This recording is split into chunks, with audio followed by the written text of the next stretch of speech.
Morning everyone. The Henry Hub natural gas price has rolled over to the May contract and people have just asked me to update quickly after this rollover. Let's look at the Henry Hub price for a start. This is the day chart on Henry Hub. There you can see the rollover price now trading at 1.828. Let's zoom in. Even though that's a rollover gap, we're still above the 20 period moving average. So that's a good thing, I suppose. The rollover gap was quite big, so that took us above the 20 period. Depending on your broker, you should be at about 1.82 now, depending on how your broker works and how the contract rolls, whether it's a continuous contract and all that sort of thing. On my Black Bull broker, we rolled over last week. There's the rollover candle. That's a single gap up. It's not a 4-hour move, so you won't see it. It's actually an instantaneous move. And we've held above there ever since. Now look at the 4-hour chart. We've got the moving averages now sort of starting to stabilize after this rollover. And we're still above the 20, the 50, the 100, and the 200 period simple moving averages on the 4-hour chart. And this last 4-hour candle just making a slightly bullish move. We could zoom in even further to the 1-hour chart, and you can see we're forming this sort of bull flag, moving sideways across the page and also holding up quite well. So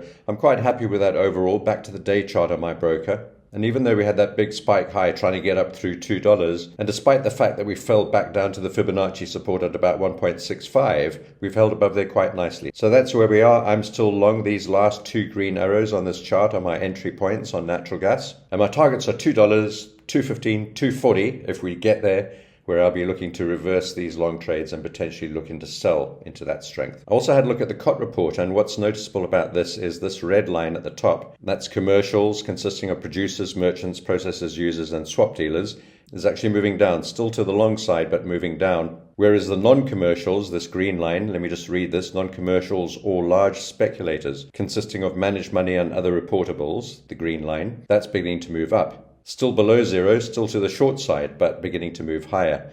So it looks like there's an adjustment in positions going on at these levels below $2. Remember, $2 is the bargain basement sort of level. Anything below there seems like a good price to me on natural gas, and I'm long. So if you've enjoyed this, I'd love a thumbs up and your subscription to the channel, and I'll see you in the next video. Take care.